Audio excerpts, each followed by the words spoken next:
Good evening, everybody, and welcome to the Council of Time. It's caught me off guard that time. I finally did make it. Boy, I almost didn't make it, you all. Almost did not make it. But it's good to be able to join you this afternoon for some of you. It is afternoon. For some of you, it is not.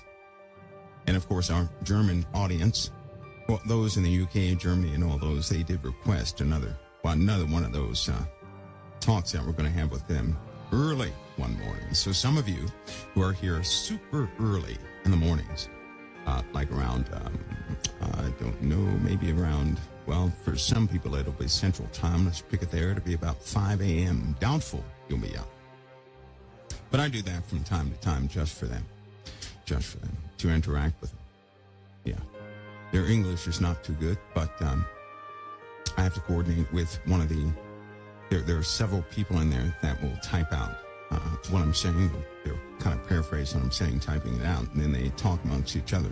Some of them listen to me. So it's working out. It's working out. Well, today is Wednesday, finally. It is Wednesday. How many of you were here last night? So I was talking last night, getting into some very realistic conversations. Very controversial, but quite realistic. We're going to continue with some of those realistic things because they have everything to do with the nature of the weather phenomenon that people are seeing. I'm just shocked that we have become so used to it. I'm shocked. I'm shocked. You know what? In talking about some of the weather phenomena that's taking place, which will turn from somewhat mundane to catastrophic, as it is doing right now, we must consider something, right? We must consider several things because we want to see how serious these things are going to be. So I ask you this. If we were people who had access to all probes and everything else and we could see everything, we would begin to prepare based upon what? Truth, based upon what we can observe. Correct? So then guess what? If we look at those who are actually preparing, we know how close something is according to what they can see. It was already written in the Word of God that men's hearts will fail them for fear for looking after those things which are coming upon the earth. Right? In fact, quote by quote, men's hearts failing them for fear and looking after those things which are coming upon the earth. For the powers of heaven shall be shaken. The powers of heaven being shaken is going to give them the jitterbugs, the jitters. You guys ever heard of that before? The jitters, right? Jitters, nervous jitters, whatever you want to call them. They're not going to like it, which means they're observing it right now. The powers of heaven. Well, if the powers of heaven shake, then so will the phenomena here on earth, correct? So now we're going to have some nerd things that come out because you have to know about radiation. You have to know about this wave. That wave's going to take you know what? People find out about radiation too late. Why do you think cancer is up these days? Why? You think it just came out of the blue? Do you really believe that cancer is caused by sugar substitutes? Right? Aspartame, that is something that is embalming fluid that was invented in Germany, which activates 98.7 degrees in the human body. And so the more of that stuff you have, you're just embalming yourself, preparing yourself for death. And your body actually needs real sugar for energy, right? Because if you don't have that, you certainly don't have enough potassium and other minerals that need to be in your system. Your heating system and your body is going to fluctuate, which is why you have lots of hot flashes. Lots of them. Right? That stuff's no good for you. God made your body to consume those things He also made, not synthetic particles, clogging up your system. But then again, that's man's hand and control over everything. So we're going to talk about radiation real quick. Oh, and by the way, last night I told you something too. We are being forced to shuffle around some things here at COT on the tech side. We are. Later on tonight, with a minuscule, tiny little minuscule figure, I'm going to request your help, but not now. We have something else to discuss. That way, to give people time to turn it off, I'll give you the substance first, and then I'll make a request. Because this time, if you enjoy COT, we really need your help. But we'll do that after, just in case Nobody wants to hear that. They want to hear the substance. That's the way we work. It's amazing. It is. Because we're having just too many people coming in here, and they are just, I mean, they're just crunching up the system. At first, we thought it was, some type of cyber attack, but after speaking to the domain providers and several other entities, we found out this is static traffic. And then I was wondering, well, why is it not showing up on some of your you know how they check statistics over the internet, so forth and so on. I want to know, why is our ranking not the way it should be if that is the case? And it's because of our database. The database that we have, right, SQL database, people don't know it, but you're logging into a database. When you go and visit COT, the numbers are being tracked by the database, and it's all over the place. Then you have people replicating these talks, adding the Council of Time domain name to that, and you start getting these sporadic hits. Right now it's averaging about 2 million hits per day. So it's going up and up and up. Out of that, every conversation that we have is then being distributed, and we have some help trying to track this down to see where all this traffic is coming from. There are about 100 to 175 people that record when I'm talking every single night, and then they play it to another respective audience, right? So what's happening is that they're beginning to find out what Council of Time is coming here to check out the site and everything else going to do that. And we found out very, very, very, we just did not, we didn't account for those type numbers to steadily come in. And so they are. But I thought it was a fluke at first. They just kind of, they blew up the servers once with all this stuff, and it's just overloaded. So we're being forced to change platforms. The site has to be redone. It has to accommodate some brand new architecture for 2017 service providers. We have to do that also. We're going to renew contracts for the next 5 years for all this different type stuff. And all this is happening this month. So we have to get in place and get in place fast. But we'll discuss that after. Right now, we're going to talk about some things that will likely turn some of your things on your head. Now, we were discussing throughout this time, we were discussing us seeing the truth versus a lie. And so I've been demonstrating. I'm going to demonstrate something to you real quick. Do you guys remember? I'll just tell you how fast we readily accept lies. Do you guys remember about the Mars rock? Do you remember that controversy about the Mars rock? Do you guys remember that? The Mars rock. And with the Mars rock, right, they were debating whether they had some type of fossilized biological life form in the rock. You guys remember that? Do you remember that? Do you guys remember that one? Right? And they were saying, we may have found bacteria in the rock, in the Mars rock. You guys remember that? Do you? A lot of people remember that, right? It is so funny, because when I heard that, I'm telling you, my rib cage almost, you know how when you laugh so hard, your rib cage starts to break down? That's what happened to me. I laughed, not because of the fossilized shapes that were inside of the rock, right? But because of the rock itself. People bought that hook, line, and sinker. And I'm thinking to myself, wait a minute. Are you kidding? Is this how easy it is? Why is this so easy? And see, it was funny at first. And then what it began to do was disturb me. Is what it did, because I said, no. People can't fall for stuff like this. They can't. They just did it straight to their faces. And they can't fall for it. See, everybody got trapped in the fossilized life forms, wondering, they're just stuff from the Antarctic. It's not really from Mars. But they never said, is that rock from Mars? That's the part they missed. I mean, they just swallowed that rock was from Mars. That's what made me laugh.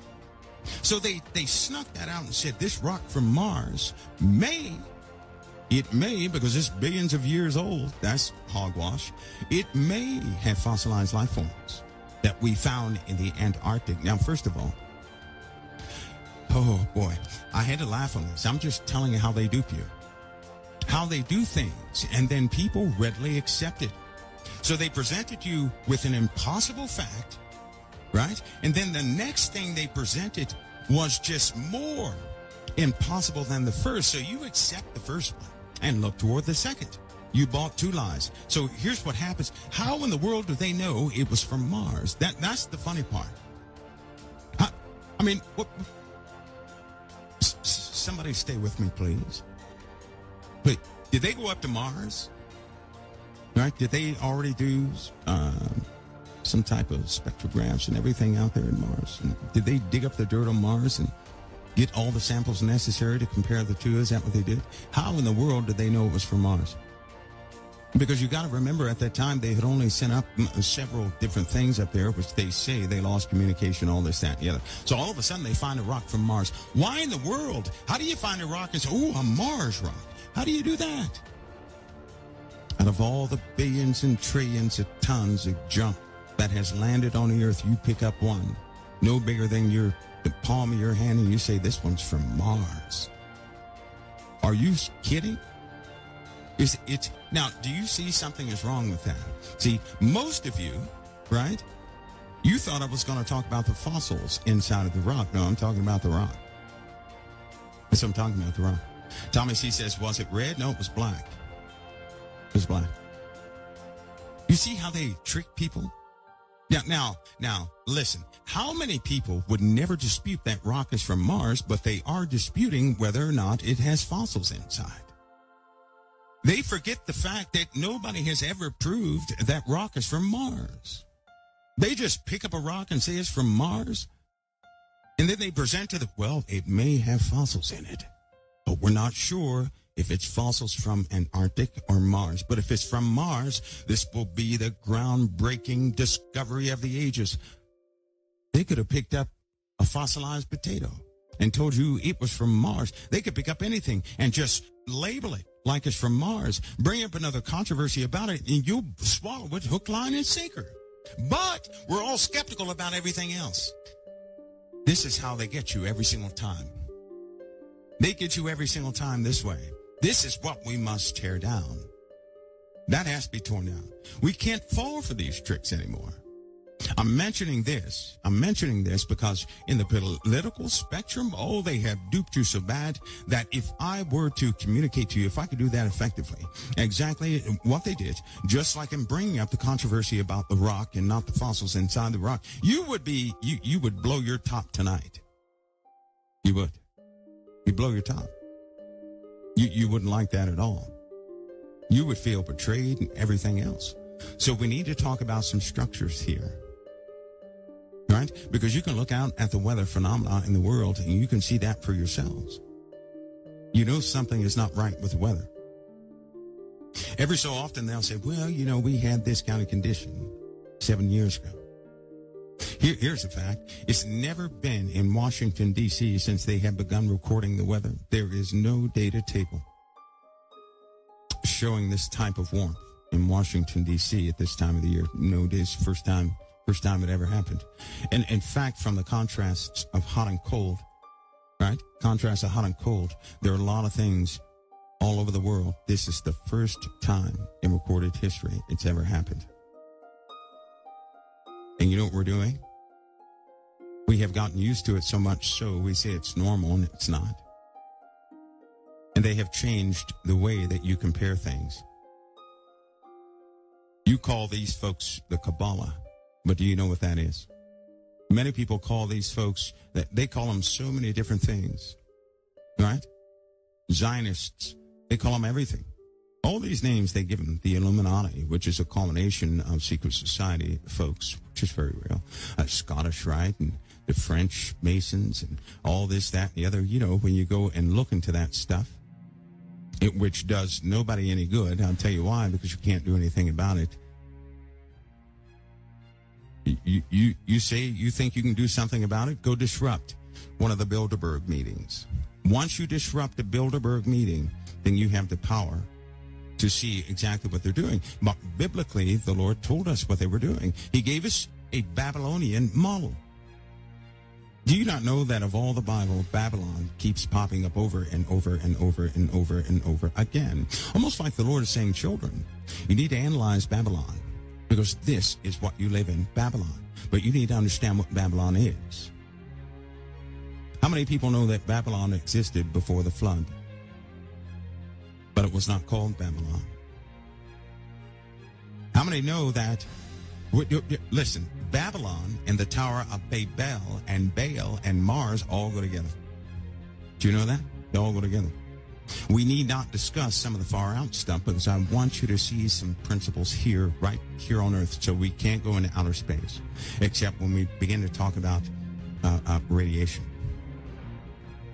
Because you're really going to be bad when I start talking about that. Just like you thought about the rock. And you said, wait a minute. They did. Just pick up a rock. They don't know where it came from, and they call it a Mars rock. They make us believe it, but why did they do that? You got to ask yourself, why even state that maybe you found some fossils in a rock that you state is from Mars? Why do that in the first place? Why would anybody do that in the first place? Why? That is the main question. Not why they would say fossils are in there, but why would they claim a rock is from Mars in the first place? That's called setting up your paradigm. You may say, no, they can't do that. We'll find a way through. No, they fooled you already. You're living in their reality, not reality. You're already living according to how they want you to live. You think you're doing something, and you're doing nothing. You're not doing a thing. You're doing everything they want you to do. People say, well, that's not true because I go to church and I do this, that, and the other. No, what you're doing is segregating yourselves from humanity because you begin to accuse everybody else. See, the real reason they had separation of church and state is because they never wanted a type of theocracy. And they didn't want a religious rule over the land, so they'd start calling people heretics and then burn them at the stake again. That's why. That's the real reason. But it was corrupted. And they even wrote that it would be corrupted.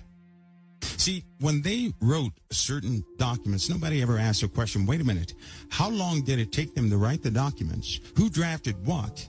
And what else did they write in conjunction with the documents? That's what nobody wants to address. They look at the finished product and they say, oh, how great. No, you need to read the backstory. Because all of those men were not great. Some of them were pure Satan himself. And some believed in the Lord and Savior Jesus Christ. So much so, they sent warning letters to us. You didn't know that, did you? In fact, there were warning letters locked up in a very special place in Washington, D.C., and they're for our generation. When freedom would be corrupted. But it's already happened. They didn't tell you about it because you still keep thinking. How many of you think you're free? There's a type of freedom you have, yes, but you only have freedom within the confines of somebody else's kingdom, of somebody else's way of life, of somebody else's walk. Don't you find that not so good, right?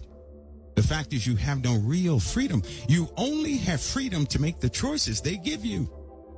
How do we continue to fall for this stuff? You're not free if you make a choice somebody else gives you. And you think you're free? You're not free.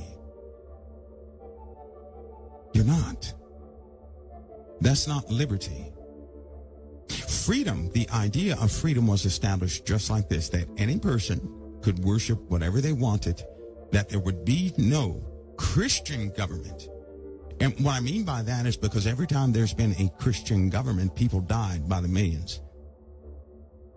They would enforce their belief upon a person, and if a person did not believe, they would kill him. It's not righteousness to kill everybody who doesn't believe as you do. So then they had the separation of church and state, and then everybody took it much further. They don't even know what that means. Most people today have no idea why they had separation of church and state. They didn't know what some of the founding guys were afraid of. I can't call them father because the word says, call no man father, but you have one father. He is in heaven. So I'll just say the founding men of America. I know some of you say, well, that's blasphemy. Well, too bad. I have but one father. But just one. I'll call no other person father. Because Jesus said, don't call any other person father. And I will not. So now, they pull the wool over your eye. I got a little forceful in that, didn't I? I got a little forceful. I'm sorry, I can't do it. It marvels me sometimes how that the world has taught us to defy Christ around every single corner. So then they have this separation of church and state, which people today really don't know why they had it. They come up with ideas, not necessarily going into their documents to find out the truth, because then you have to do a lot of historical research. And once you do that research, sometimes it takes years to see through all the grumble to see what in the world is all this about. Then you trace it back to the origins and you find out how. But I want to tell you another secret. They pull the wolves over your eyes again. How many of you have something in your spirit, you know something is wrong with president? It just doesn't sit right. You look at the folks and you're saying, well, wait a minute, they're supposed to have power, but they have no power. Why don't they have any power? Because every time they go to do something during a new election, people say, well, this president's going to do such and such. And they don't get to do it. Why? Because another power stops in to stop them, right? If the president had power, he would not be opposed on what he wanted to do. That's not the truth. That's not the case. And so what people do is make up their own reality in this thing. They have forgotten how things are formed. It really does take you all the way back to the garden again. So let me share something with you so that you understand. Do you not understand that there is no president, there is no leader, there is no king, there is no queen, there is no one without one thing? What is it? Who appoints the kings? Go into your Bible. Who appointed the kings over the lands? I know a lot of people say God did, don't they? In fact, that's true. All right? But how is that done? How is it done? Who on earth of flesh and blood picks all the kings who will ever be king on the face of the earth? Who does this? You ready? I'm about to mess up your vocabulary. The priesthood. How many of you know something? Let's just interject this thought. Who among you would fight an enemy you know nothing about? Type a 1 in the chat room. Who would fight an enemy you know nothing about? Because if you did, you're destined to lose.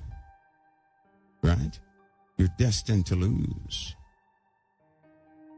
I'm messing up your vocabulary because I see some people saying, the Pope, no. The Vatican, nope, sorry, not true. That's not true. I'm sorry, I just messed everybody up. Sorry. We're talking about the priesthood. We're not talking about established religion that we can see. We're talking about the priesthood. The Pope is not the most powerful person on the face of this earth. What is the most powerful? The parts you can't see. What's been calling the shots from the beginning. And if you go back through history, you can see their fingerprints all through it. They do the same thing over and over again. But it's a mystery to you, well known to them. I'll give you this. Imagine people, right? Some apocalyptic event took place. Society is crushed. Babies are born. Those babies begin to grow up without language. Very, very little language. No technology, no anything. And they're terrified of nighttime. Why? Because that's when all the creepy crawlies and animals come out, right? There's no technology, no nothing, and then all of a sudden a storm hits. A storm hits. When the storm hits, they see lightning hit a tree, and that tree catches on fire. I'm giving you guys something from the books of those you will never see. This is how they are taught. I hope you're listening to me close. I'm trying to let you know the nature of your enemy. So this person sees a tree struck, and a fire starts. And the person who sees it marvels at the fire, but the fire goes out. And so the next storm of the fire, when it does it again, another tree is stuck. Guess what? They take the stick.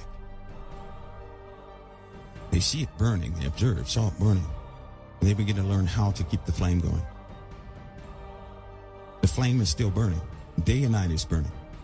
So then when night comes, somebody sees that burning flame, and they run over to it. Now it's two people. They're warm, cozy, and everything else next to a burning fire. Then a whole bunch of people come next to a burning fire.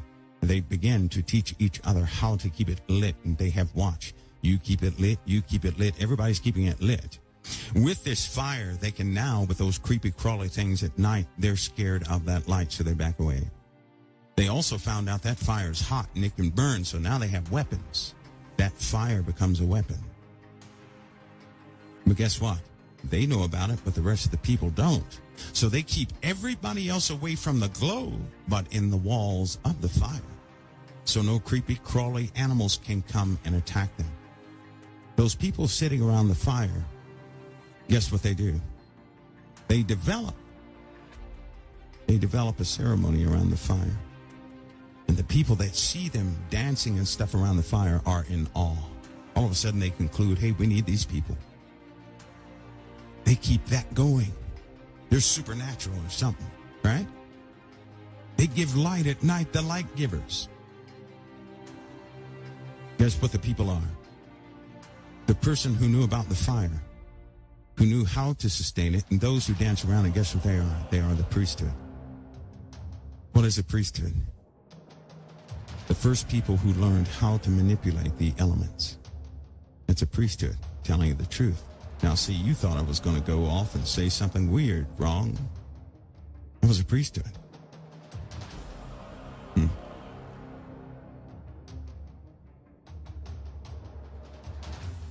They hold the key to the fire. The fire is most important at night. The fire is also a weapon. The holders of that weapon, that fire, that thing that keeps everybody safe, causes them to receive praise.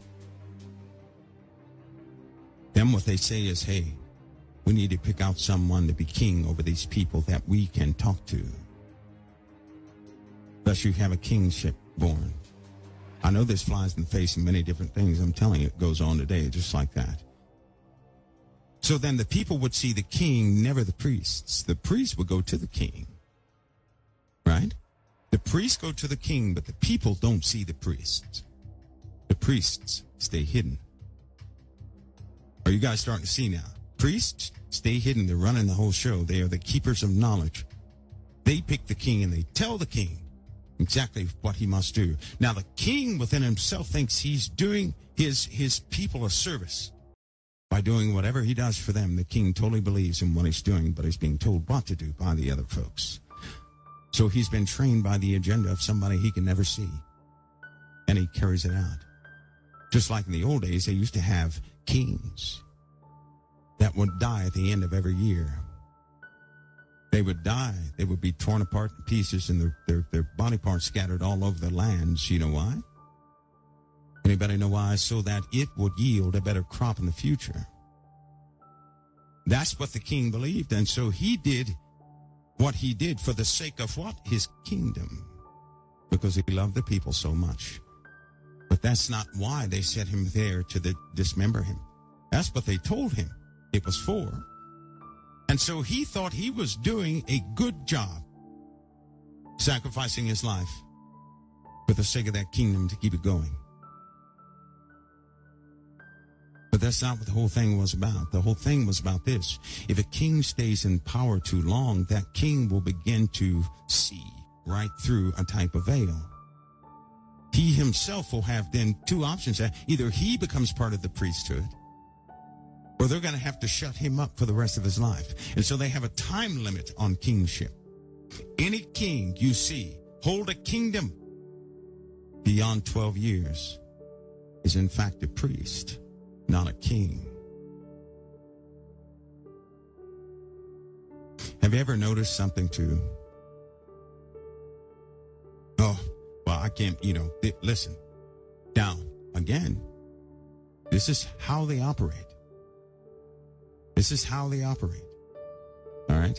And it's what is called as the mystery schools with these dodos. Right? With these dodos. Mystery schools. But guess how the priests get what they get? This is so funny. The priests teach the kings not to believe in the hufu voodoo stuff, right? But those priests are called priests for a reason. We're not talking about the good ones. Guess who they get their information from? Forces. They communicate with the forces out there. The priests communicate in the spiritual realm, the force. Then they tell the king what to do. They are inspired by spiritual things. You see how that works? So the priests are inspired by spiritual things. They are the ones who elect the king. They will sacrifice a king based upon their agenda. Are you starting to see something? How many are seeing something right now? Is this just gibberish? How many are starting to see a pattern? How many can see the world today? To what I'm saying. They have taught people to doubt everything that would ever lead them back to what they are in contact with. That's why they have ceremonies. I say, are you guys starting to see now? That's why a president in the United States normally looks lost. At the end of his first term, they don't know what to do. All of a sudden, they come back gray-haired in their second term. Every time in the second term, it's like they lost 5 years of their life. They age in 5 years.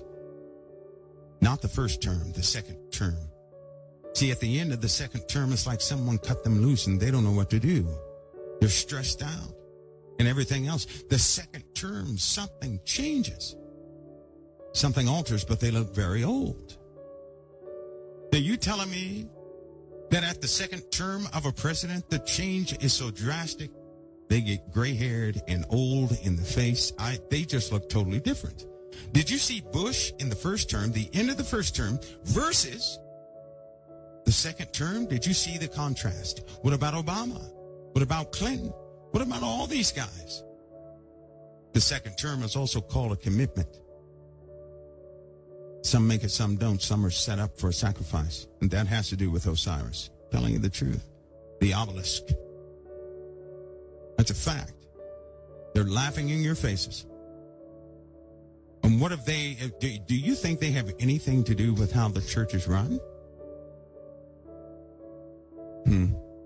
You got to be careful how you hear. You'd be surprised how many people with the resources, why they have those resources. You'd be shocked of what they have done to get the resources they have, and why they begin not that they keep saying, every religion is okay. You can believe in anybody so long as you're happy and peaceful. That is a lie. You're not sent here to be happy and peaceful and all this nonsense stuff. In the United States right now, I'm going to tell you something. They say, listen, here's what they teach you. Here's what they teach you. Ready for this? They teach you to find your paradise on earth so you can be happy and peaceful, right? Happy and peaceful. Anything can go so long as everybody can work together, right? They don't want to kill those who commit adultery. That's legal in this country. Adultery is. It's legal to go sleep with somebody else's wife. You just pay a fine, basically. That's still legal.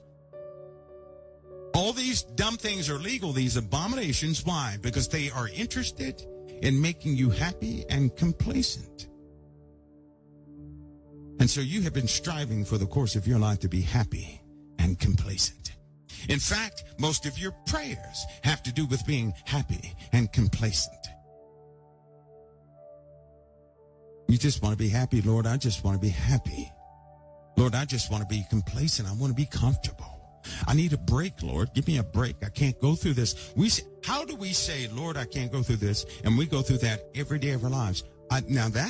Who fooled us into thinking stuff like that? See, what has happened is the church has gotten very weak. Jesus walked through the streets where people tried to kill him, and he still spoke the truth. The truth is controversial. The truth is different. The truth is not what mankind accepts, because the flesh does not want the truth. And the truth made him a target. Oh, God forbid we walk out there and become a target. We say, oh, no, I must be doing something wrong. People don't like me. They have warped your mind. What do you see on television with entertainment? Do whatever you want to do on a given platform, but just maintain the peace and you're okay. You can talk about killing. You can talk about raping. You can talk about war and everything else.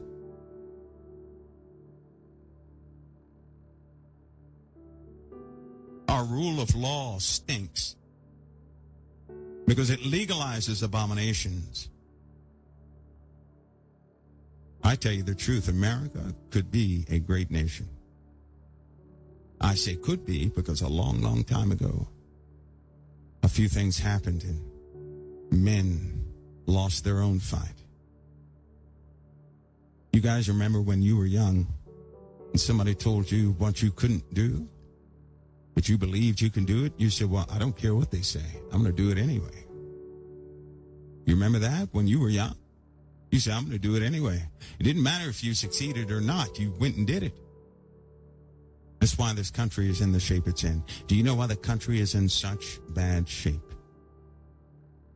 I'll tell you why, because the church is all tired. Oh, we're tired. We're tired of fighting. No, you're not. What you're tired of doing is asking God to make you comfortable. You're tired of going out there searching for the imagination and never get it. You're tired of your own failings because you didn't try the Lord's way. You're tired because you couldn't make your vision come true. How can we be tired of the truth of the Lord? That's impossible. I don't agree with that. I do not.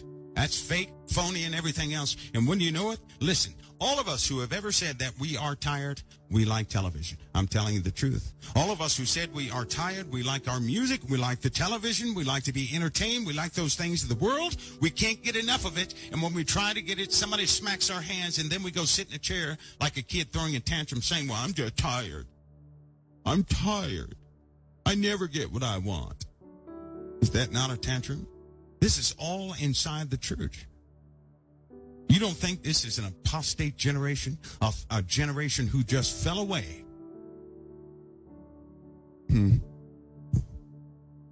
I can't talk like this too much. It will guarantee to get me in trouble. We'll have 3 people listening at the end of tonight, huh? Because most people just want to be comfortable. Show me how to be comfortable, Mike. I can't do it. You're an overcomer. You just don't know it. And if you won't overcome through Christ, what can I tell you? I can't tell you anything. We're not here to be comfortable. We're here to be uncomfortable and to make other folks uncomfortable. Because we're vessels of truth, which makes flesh uncomfortable. So why do you seek comfort? Jesus said one time, suppose you think that I came to make peace on the earth? No, I did not. He told us he didn't.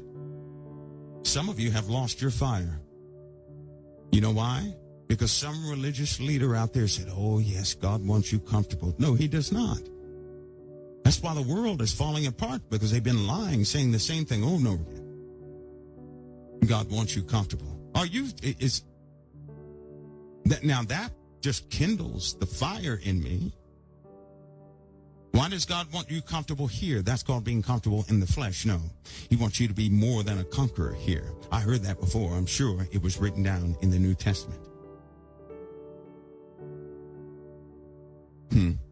They have been getting us left and right and left. They're laughing in our faces. They laugh at people. They make these comments to people, and they sit there and they put ceremonies in front of your face out of the religious order in the mystery schools. And we say, yes, we must attend this and honor you better hold your tongue. They make you honor the works of men. Can anybody show me that in the Bible, please, where you are supposed to honor the works of men? Can anybody? And then people say, well, I'm patriotic. Listen, I've got myself in real trouble one time because I almost steamed over. About 15 years ago, I steamed over, and somebody dared utter that word patriotic to me. I have more scars and bruises for the sake of this country. And they dared talk to me about being patriotic. And they couldn't even define the word.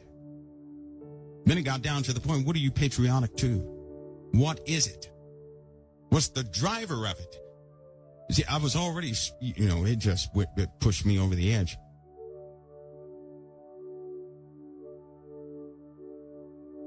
They have to know the meaning before they start saying stuff like that. It's a very strong word. But the question is, what are you patriotic to? And don't give me a blanket statement saying I'm patriotic for my country. You name each and every principle and attribute you are patriotic to. Don't just say I'm patriotic for this country, because I'll say, what does a country do? You want to know any country? Go find its poor. And you'll see the value of any country. That's a fact. I didn't come from the philosopher's stone. That's a fact. To know a nation's poor is to know the resolve of that country, because a country with a true resolve has no poor.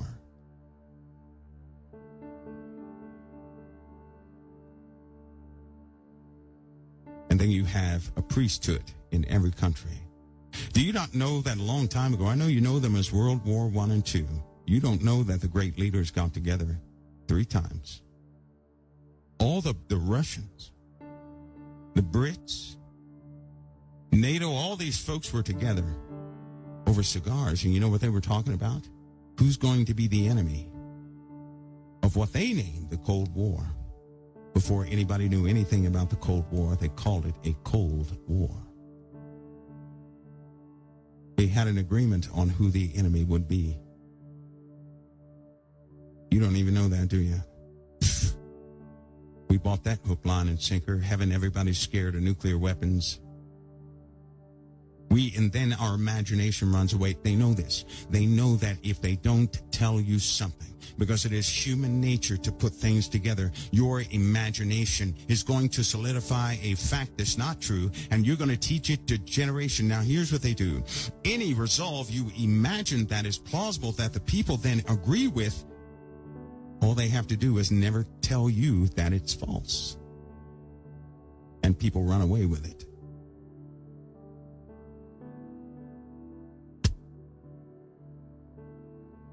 Oh, boy. That's kind of like Hitler and the relationship with Hitler and the United States in the Middle East, because they had their little meetings. Hitler was going to be the bad guy financed by us. But they skewed all those facts and everything else. And that's very difficult, because history has been lost among those who are being taught something else. Children today are not being taught history. They're being taught that history was a bunch of bad ideas. That's what they're being taught. They're teaching children this happened at the surface of history because they did not know what they were doing. Isn't that what your kids are learning? That history itself was a bad idea? That the true revolutionaries in history were those who liked socialism? Isn't that what they're teaching your children? Educational system is teaching kids socialism is good. It's fair. Everybody can get ahead. Well, the fact is, everybody can't get ahead, because if everybody were rich, where would the labor come from? Do we, honestly, it's almost like we woke up one day and half of our brain was dissolved. Because everybody in a country is chasing riches, knowing that everybody cannot be rich. The numbers don't work out that way. You have to have people that work with poop, people that collect trash, people that do this and do that. And to clean up, the cleanup process of a nation takes the majority of the labor. But people, can you all see something here? Now, I'm trying to get you to see this in a small lens so that we can talk about the weather. Because the same way they have duped you with history itself, calming you, it's almost like they gave you a tranquilizer that you pass down to your children.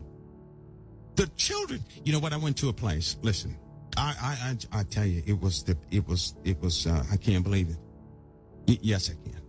That's the term I hate to use. I hate to use the term, I can't believe it, but that's the only term I can use. I went to a place where people had to actually sit down and wait. So I'm sitting there observing children, mothers, fathers, men, women.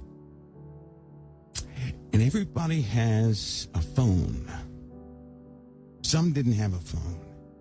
Everybody was tied to their phone. I mean, they were glued to it. There was a television on. Nobody was watching the TV, not even the little 5-year-olds.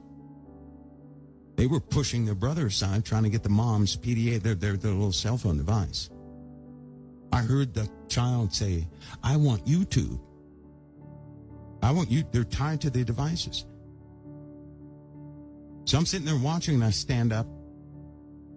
and I stretch, right? And so you can perceive through peripheral vision people glancing at you. So, I kind of stretched, and they're glancing. They were right back to their devices. I could have jumped out of the window, and everybody would have went back to their devices. I heard names being called, and at first they act like they couldn't hear it. When they called one name, everybody looked up. Like, who did they just call? Nobody knew who they called. I said, oh, my Lord, this whole world is brain dead. We're brain dead. And then you could hear them talking, discussing things. Very fast and efficient with a wording, right? Because they needed to get back to their device to send that last message or something like that. But here was the worst part. Here's the worst part. When I looked into the faces of the adults and some of the kids, I saw stress. I did. I saw stress, followed by happiness, followed by frustration, followed by stress, all because of the device. All the essential ingredients of a day of a human being is locked up in that device. It has become their world. I noticed a few places in waiting rooms. Have you ever noticed how they used to be decorated versus how they're decorated now? Many people don't pay attention. I do. I pay attention to everything. I have to. I was trained to do that. Look at something for a split second and then write down those things you saw. So you have to pay attention. The layout is digital. The procedures are modeled after software. And no one knows what to do without your cell phone. All the information is referenceable by a computer or something else. In fact, even the nurses can't tell you anything unless they see it on a doc. They don't know anything. They're reading from a tablet. That makes no sense. That was, that just did it for me today. It really did. Because people have lost their minds in a literal sense. And then, I'm evaluating shows like this. And I'm asking myself, my Lord, what are we talking about here? We need to talk about some real substance. Yes, it's going to be controversial. People won't like it. But I said, Lord, there's no way I'm going to perpetuate this stupidity I see in the world. It's killing us, and we can't even see it. It's killing us. It's absolutely killing us. The kids are brain dead. All the kids know is give me, I want. That's it. That's the extent of their vocabulary. And they know that, they can identify everything. But they're so greedy. These little children are incredibly greedy. And I'm looking at these 4-year-olds saying when they become adults, they're going to do everything and anything necessary to obtain what they want at that specific time. They're smart alecks to their parents, and I almost fell out of my chair. I'm not used to hearing disrespect or child or anybody not say yes, ma'am, no, ma'am, yes or no, sir. Not used to that. A child correcting his mother. A child not listening to their parents, ordering their parents around. A person like me could go to jail. And all the kids would have little whelps on their lips from smacks. That's what comes over your mind. These kids need discipline.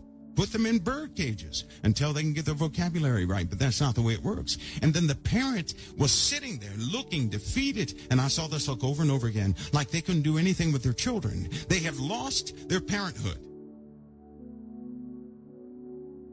And the world is dying. It's dying. This is how freedom was perverted. Freedom actually constitutes a man's right to perceive how he perceives, to do things on his own, that he may reach an ultimate truth, which is to say you're never forced to believe initially like everybody else does, but all through freedom, all of us can find the truth, no matter what the background. That's not what's happening. What has happened is, through the guise of freedom, detestable teachings have taken place. The world is dying. Where's the leadership going to come from? You know what's leading the world right now? iPhones. Without technology, people would not know how to get from point A to point B. You guys remember before GPS? You looked at so many maps and so many atlases, right? That you could remember exits and highways, and it was just in your head. You committed to memory many things. Do you not know that people with cell phones can't remember their own telephone number? It is sad. Why? Because that device has become their memory. But they don't know that. It really has. How many of you know everybody's number of whom you talk to? How many of you know everybody's email address by heart? Even when the networks first began, you would memorize these things by heart. And you would know. Now that's not true. If your cell phone breaks down, you are lost. You don't know anybody's phone number, their email address. You don't know the sites of which you draw things from and this, that. You don't know anything. You would be done. Why? Because you have committed your memory to an electronic device. You don't think that's scary? If you're lost without your phone, then what has control over your life? This is what I want you to see. Only something with control over your life can cause a person to be lost without it. Let's examine a heartbreak. You were with the person you absolutely love and your heart was broken. When you lost that person, you lost a large piece of yourself. You had no desire to do many things. Why? Because with that person, you were powerful. And without that person, you were nothing. The iPhone and these electronic devices have become the power of many people's lives. And without it, they are nothing. It has become their identity. And if they're lost without it, they'll do anything to keep it. I know they will.